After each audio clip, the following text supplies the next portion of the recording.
So we're back to doing Freecodecamp.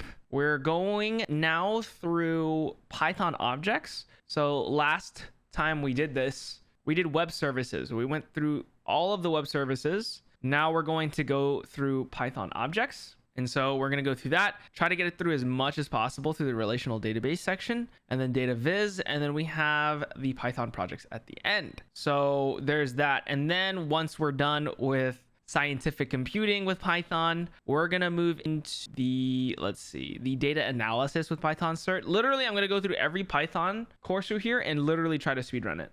So we're going to see what happens, but I have no idea because I set myself a goal to do it under 300 hours. So I don't know if it's going to go through, but we'll see. Anyways, let's hop into Python objects. And we've got the cool professor again. Hello and welcome to Python Objects. I'm Charles Severance, and we're well on our way to getting through all this material in the Python. So this lecture is in a weird place. I even debated where to put it in the book. I don't really want to teach you how to write a lot of object-oriented programming, but we're going to start using objects, and I want to be able to use the terminology. And so as much as anything, this lecture is about terminology and understanding the words, things like methods and method signatures and variables and inheritance. And so think of this as a terminology lecture rather than a learn how to program or learn how to use this. It's not something you're going to figure out right away. And there'll come a time when you as a programmer really want to start using object-oriented programming. It's really a powerful and wonderful technique, but I think it's too early as a beginning programmer to really say, oh, let's write a bunch of objects. So just relax and enjoy and learn this material and think of it as sort of a theoretical thing rather than, a how to program thing. And so part of this is we're going to start reading data structures and data on how to use all these libraries, et cetera. We're going to see the word objects, right? And then we're going to start hearing them. And I want you to be able to read the Python documentation so that you understand what's going on. And so, the word object should make sense to you, even though you're not going to write a lot of object-oriented programming. And so page upon page upon page, database stuff, which we're going to talk about soon, is uses objects all over the place. And the beautiful soup talks about uses objects. We've kind of been using them, and I've been waving my hands, and I use the word method without defining it. But now it's really time to define it and go to it. So I want to review from the very beginning what we think of as a program. So the classic program, my favorite little minimum program, is our little elevator floor converter, which converts from European elevator floors to United States elevator floors. And the key to this is that it's input, processing, and output. And this is a good way to model any program. And in that process, we've got variables, and we've got logic, we've got algorithms, we've got loops that we write, we've got all kinds of things. And we construct a series of steps to achieve some goal. In object-oriented, and frankly, we've been using object-oriented all along, the program has lots of objects. And we're sort of putting stuff into these objects, taking stuff out of one object and putting it into another object. And you've actually been doing this all along. As soon as you're looking at dictionaries and lists, you're doing objects. And so an object is quite a little thing. It's sort of its own little space inside of a program that contains code and data. And so we're working together. All these objects are now working together. It's a bit of self-contained code and data. And it is one way to take a very complex problem and make it easier by breaking it into separate things that can be engineered and developed separately. So you'd be using string objects, or maybe you'd use beautiful soup or something. These are powerful capabilities. And if you had to look at all of them, it's just, hey, here's a thing, use this object, it'll do these things for you. And there's lots of details inside of it. Just don't look at it. Don't worry about it. And so there's boundaries, the things that you can use, things that you can look at, and things that really you don't bother looking at. You go read the documentation and use it, and away it goes. But then someone had to write that, and so they built an object. So we're going to look a little bit under the covers of what it takes to build some of these objects. And so if we think of this program that originally just sort of did processing, we can think of it as having some kind of an input, right, coming into our program. And we have a string object, a dictionary object, maybe eventually some objects like a database object that we eventually define. And you can think of as we're receiving data, it comes in an object, which is a string object, or we start putting strings in dictionaries and do whatever, we pull out a list of them. And so you can think of data as moving between these objects. And like I say, even strings, in the first week, first lecture, first week, first everything, we were using objects, and we've been using them all along. And so you can think of every string and every dictionary as a little program all by itself that has a bit of code and a bit of data. And so a string has the data, which includes all the characters that make up the string, but then there is a method called upper that does uppercase, or rstrip that strips off the white space from the right. And so it's like they're almost little programs that have inputs and outputs themselves, and we can make lots of them. And there's lots of cooperating objects that make up an application. And one of the nice things about the object-oriented pattern is that they form boundaries. And within the boundary, if you're inside the object, you can say, look, I'm going to build you a string object or a database object or a beautiful soup, and I'm going to build this capability, and I'm going to give it to you in the form of an interface. And I'm not really going to care how you use it. And so we have this sort of visibility wall where I'm going to make an object and I'm going to let you use it, and the maker of the object doesn't necessarily have to know every single thing about the use of that object. But so just like inside the object, they don't have to worry about what you're doing with the object outside of it. When you're outside the object, you don't have to worry about what's going on inside of it. We, as the user of the object, we talk to its interface, and we get things from it and give things to it and use functionality within that object, but we don't have to look inside of this. We can just say, oh, it's a nice little magical thing. We read the documentation, we read a web page, and it told us to do this, this, and this, and away you go. And so it is sort of this isolation boundary that works both for the programmer who's writing the object and the programmer who's using the object. And so it's a very nice pattern. And so you'll see how we're going to build code, and we're going to group it together, and then we're going to be using it sort of as a big blob of stuff. So some definitions in this space, words that I want you to understand. When we're going to create one of these things, one of these objects instances that has some data in it and some code in it, we have to be able to define the shape of this object. What code will each object have in it, and what data will each object have in it? And that's called a class. The key to a class, and this little picture that I've got up here in all these slides, is a key. The class is a template. It's not the thing itself. So it's a cookie cutter. It knows a lot about how cookies are made. And if you have cookie dough and you hit the thing, then you make as many cookies as you want. And so this... Oh, okay. So I was getting confused. I was wondering why he had dog here. And then I started reading down, and I was like, oh, this makes sense. Like we're defining a class called dog. I thought it was just class, which by definition we could just look at as a template, and then dog. So I was so confused, but then I saw there was a method or a message that we could also create, which has bark that is contained inside this class, field or attribute, a bit of data in a class, a length. object or instance, or particular instance of a class, which would be Lassie. So Lassie is also using the type or class dog. Dog's length, yeah. So different fields or attributes. I'd imagine field or attribute, you could, instead of length, I don't know if length is that, I'll let him explain it. I'm not really sure. But field or attribute, to me, it would make more sense to put like breed, male or female, like gender, something like that. I don't know. Nice little cookie picture is a great, mental model of how it works. The class is the template, and then the object are all of the cookies that are made from that template. But the template defines the shape and the nature of the class. So the code we write is going of each of the objects. The code we write is the class code, and then later we say, oh, let's take that template and make ourselves an object or an instance. Now, as we're defining a class, we have two basic things that we put in the class, and there's a couple of different terminologies for this. One is method, which is code. It's like a function that lives inside of a class. Not a function that lives inside your program, but one that lives inside of a class. And so this is a scoping thing. A method is really just a function, but it's lived. Also, question for the chat. How many of you guys use like object-oriented programming like on a daily basis? I'm actually very curious because, to be honest, I haven't used it at all. I'll be honest with you. Obviously, we use objects, but like, do you actually like make or do object-oriented programming at all?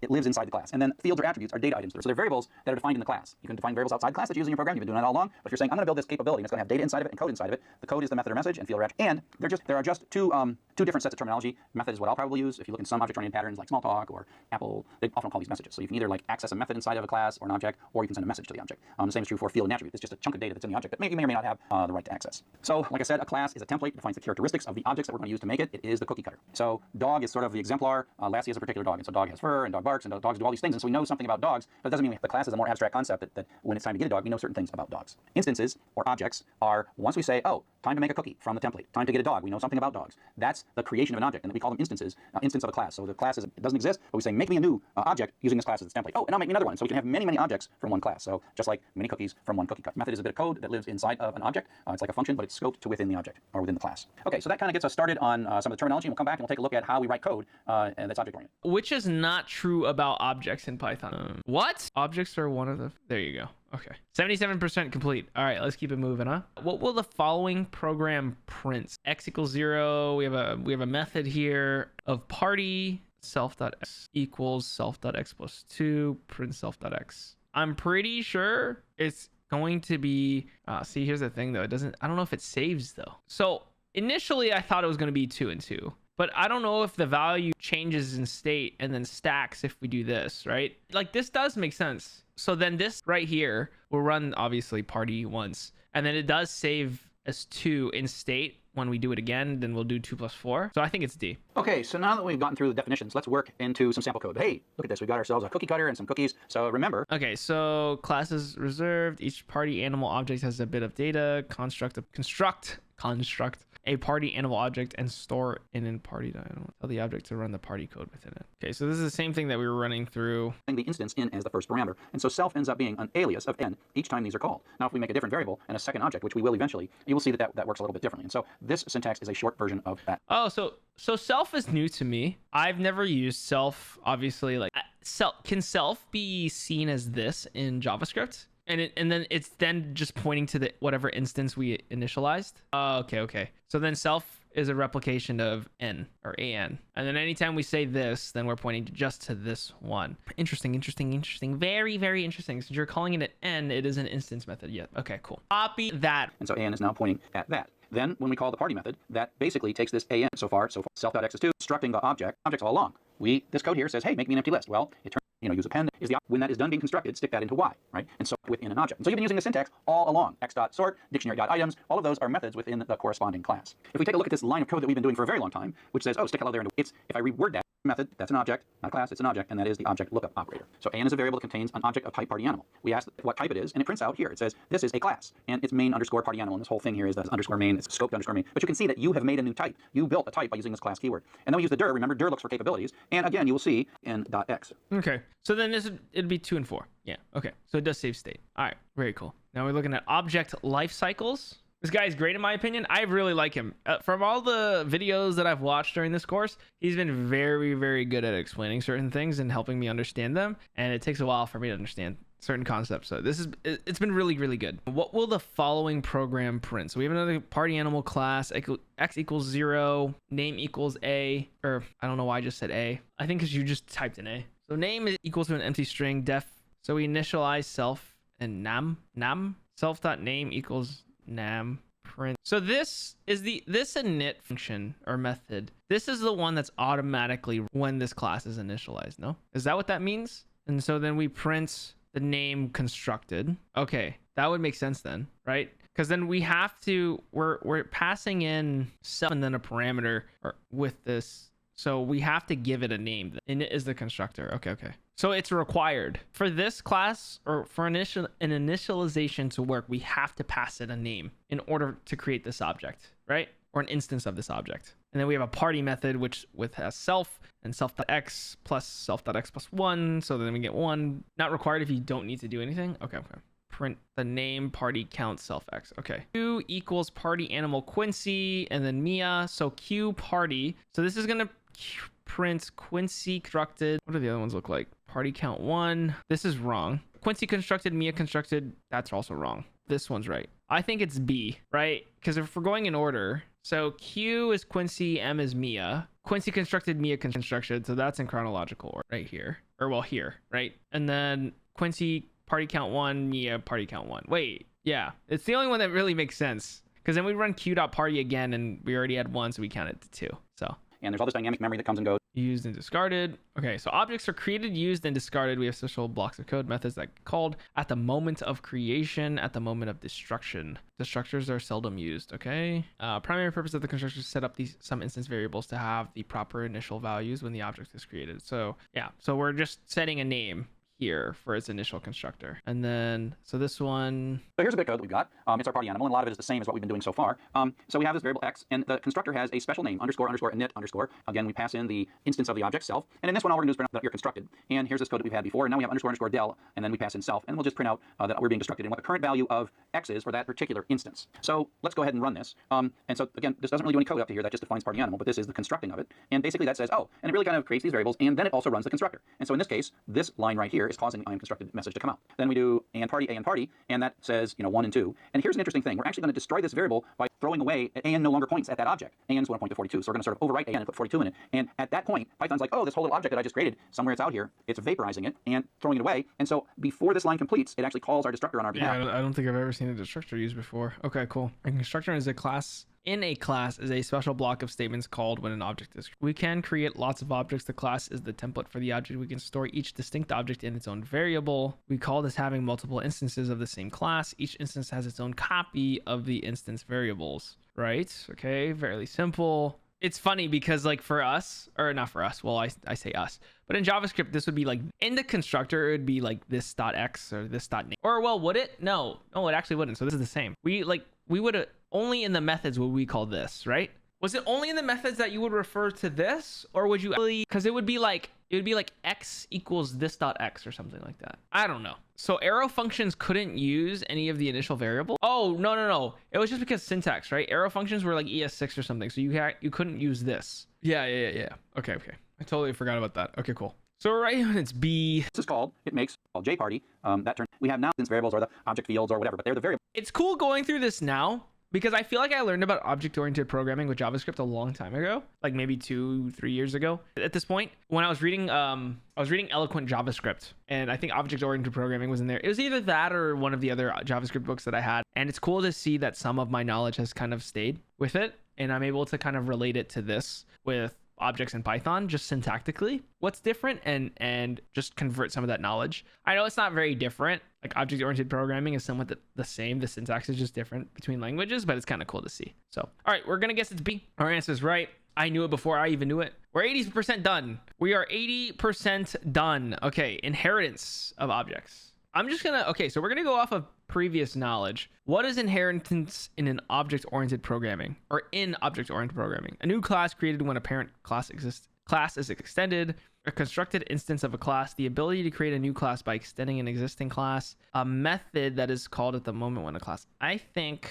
it's C, right? Because a new class that inherits all of the, it already says right here, the ability to extend a class to make a new class. Okay, well, I didn't even realize it was there. I didn't read it, chat. I didn't read it, to be honest with you. I just had a feeling, right? Because if we create a subclass, it's kind of what we deal with in Airbyte. There's already a parent class, but we create a subclass that inherits all the methods of the parent class, but we want to add more, and we want to define it as something else, but we want the same object methods because we don't want to make it all over again. We want to reuse some of those methods. So that's kind of where I got it from. Okay, so that is it for Python objects. It's a fairly simple, fairly simple section. I'm sure we all understand it now. Now we're moving into relational databases and SQLite, or SQLite, whichever way you call it, but SQLite is the right way to go. I've never used SQLite, and I haven't really gone into learning much about relational databases, so this is going to be very, very good for us as a whole, as a unit, and as a squad. I think this is going to be good for us. How to use that. So you're going to need a new piece of software to run all of the exercises that I'm going to do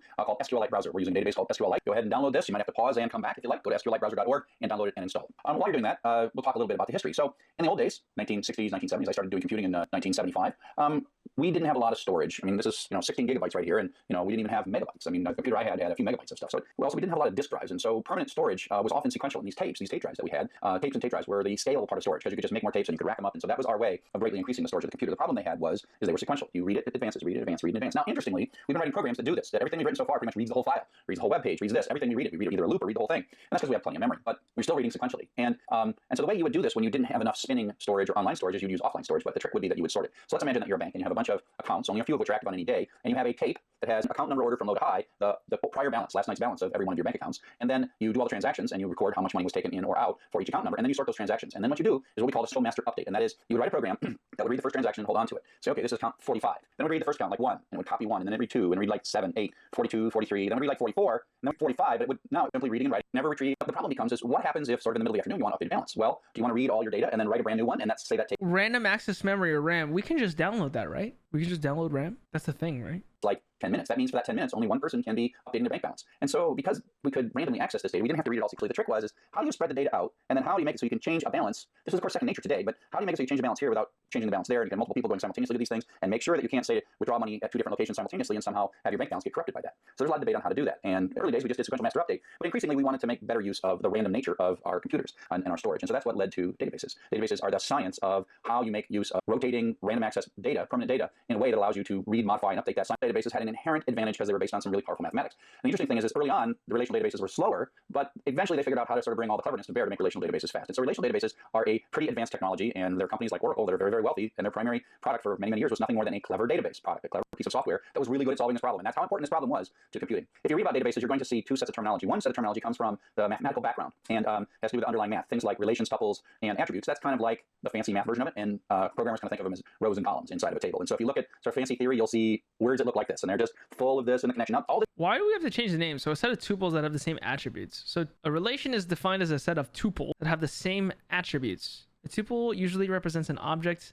and information about that object. Objects are typically physical objects or concepts. A relation is usually described as a table organized into rows and columns. All the data referenced by an attribute are in the same domain.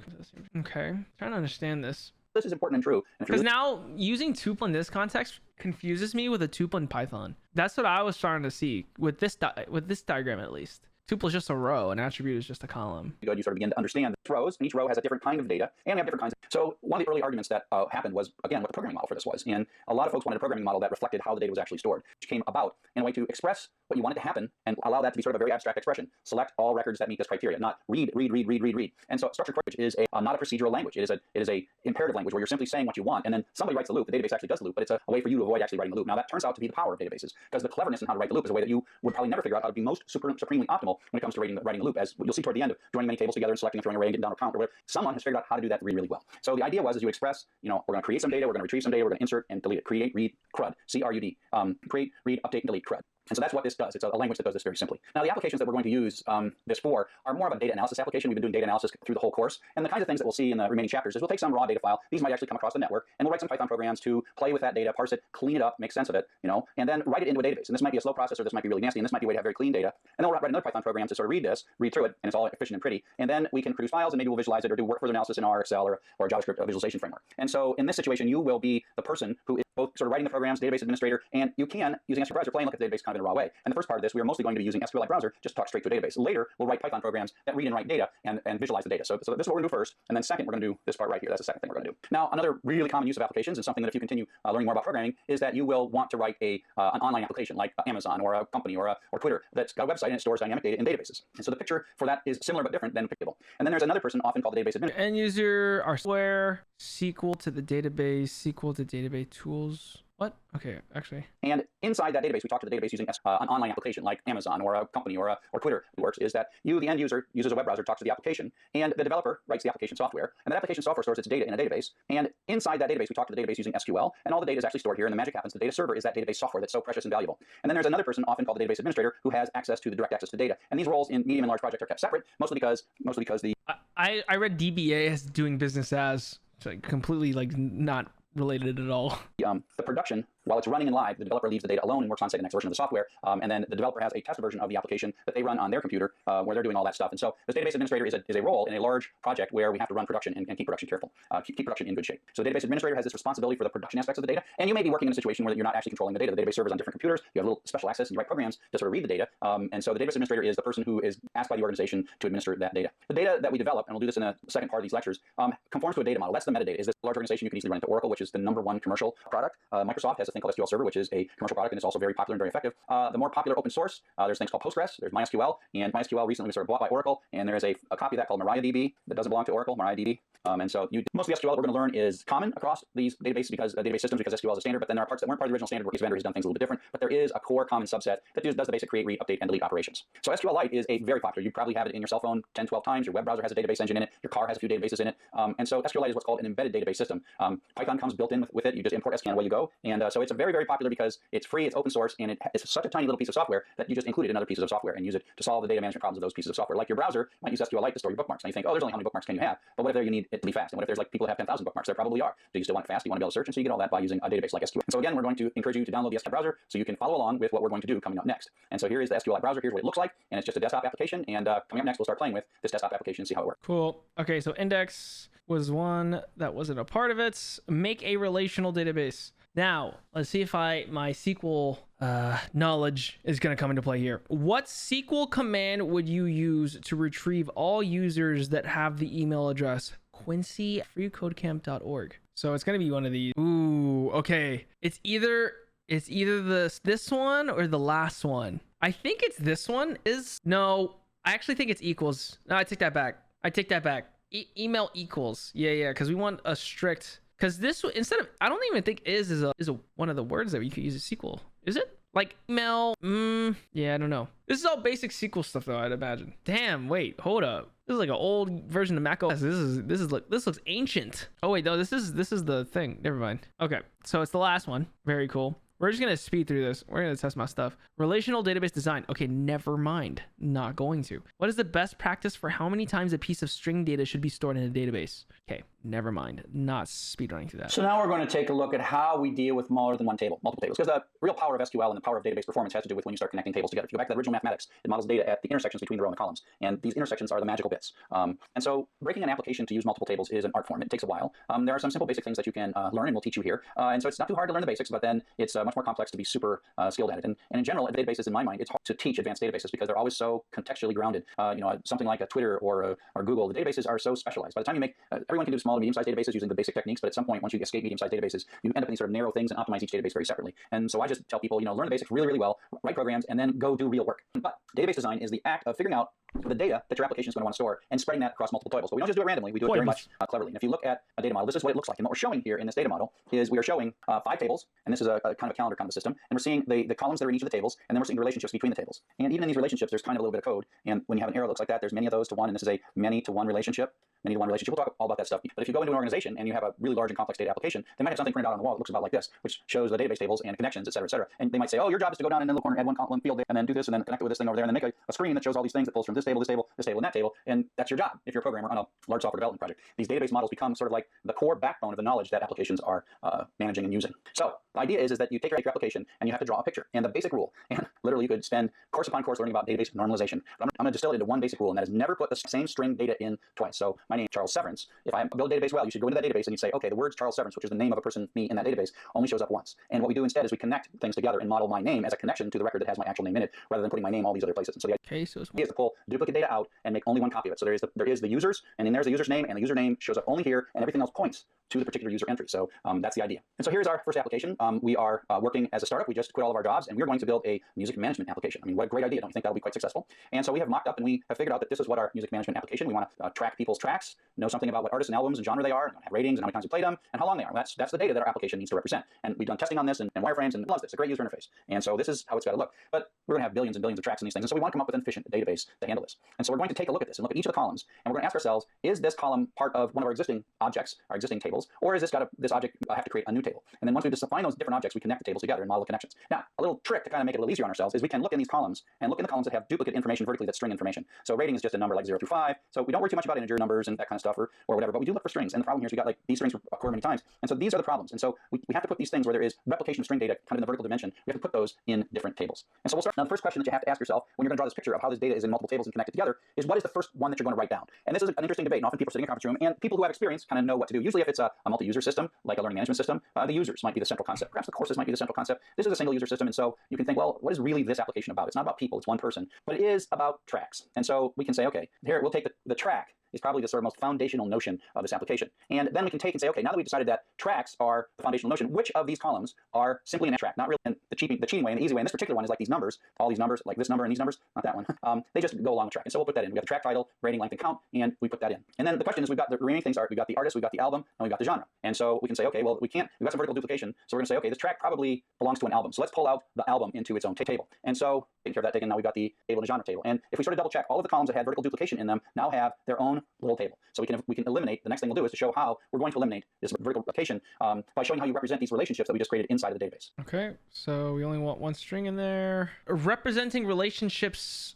in a relational base. What is a foreign key? I've learned this. It's not the last one. I don't know why I clicked. Yes. It's this one. A number that points to the primary key of an associated row in a different table. So a different table also consists of this key, but this is not the primary key of this row. That Udemy course knowledge is really coming through right now, baby. That and, oh no, it was from the Udemy course. So let me see where we're at with this course. We are almost done. Okay, I'm going to do this last one, and then we're going to call it for the Freecodecamp stuff, because we've been doing this for a little bit. Now we're going to represent these relationships in the database. And again, what we're trying to solve here is this notion of database normalization, third normal form. There's so much theory, right? But in this lecture, I'm just going to condense this down to don't replicate string data and use what are called keys. Use integer keys to point at those things. And we're going to use these integers then to point. So assign each row, and we're going to point from one row to another using those integers. And so we're going to add these special key columns to each of the tables, and help in the database would give us help managing those. Now, and so we still need to keep track of, who is the creator of the album, which album a track belongs to. We've got to create these relationships, and we have to come up with ways to store those relationships. And so the idea is we're going to have a column in a table, which is the key column. And we're going to call this the ID column. And so this is a row. It might have many bits of data here, but in this case, it's just the name of an artist. So this album is going to belong to an artist. And we're going to assign a number inside the database. And so that Led Zeppelin is 1 and AC/DC is 2. And so we have this key. This is called a primary key.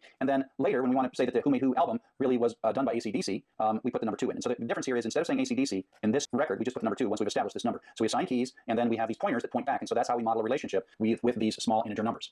And so there are 3 basic kind of keys that we use. One is the primary key, and that is that little ID column that is just a number. But once we give Led Zeppelin the number 1, Led Zeppelin is the number, has got the key 1 for the rest of that database. The logical key is the text area that we use that you might look up. So the title of the band or the title of the album, that's the logical key. And then the foreign key is one of these keys that is really pointing to the primary key of another row. So that's called a foreign key. You might think that you want to use something like an email address as the primary key for a user table or something like that. The logical key should always be separate, and there should always be a primary key, that integer number. Because things like logical keys do change. People do get new email addresses. And if you've got that email address as a foreign key pointing all over the place, it doesn't work out so well. And so that's why you use these small integer numbers that have no meaning outside. So sometimes if you're on a system and you see a URL and you see some number like 422,016, well, that turns out to probably be my primary key in their database. So sometimes you can look in a URL and you can see these primary keys in the URL, but they don't mean anything outside of that particular system. Like I said, a foreign key is a key that is really pointing at a row in a different table. And so we have the album has a primary key for it, but the artist_ID points to a row in the artist table, as we will soon see. I have a naming convention, and in my naming convention on this lecture, I use ID for the primary key, and then artist_ID I use uppercase for the table names, and then artist_ID says this is a key. This is just a key that points to the ID key of the artist table. And so that's what I do. So you'll see in all my stuff I'll use that. It's a convention. It's not something SQL forces you to do, but you will find when you go to organizations and work on their databases, these conventions are very important. So I can do something and you can understand the rules in which I created. Some of these you'll find this used by some people. You'll find completely different conventions, and that'll be okay. Whatever convention your organization uses, learn that convention. So now we're going to talk about how we put these keys in, and then how we actually make the connections from one row to another row. Okay, easy enough. Pretty sure the number that points to the primary key of an associated row. So like he said, there is an artist ID, which holds the number 2, but in its main table holds an ID of 1. But when we point back to 2, back to this artist table, our ID of 2 would then just point to this one. So that's like foreign key stuff. Very cool. Wow, we're almost done with the course. Okay, so this is what we're going to call it for this one. We're almost done. So we just finished the representing relationships in a relational database section. Now we have 1, 2, 3, 4, 5, 6 more sections to go. And then we're done with scientific computing with Python, which has been very good. We've covered this in what? This would be part 5 of the series. So far so good. And then we just move on to the next couple Python courses, which is going to be fun for Freecodecamp. Can't wait to do them all with y'all.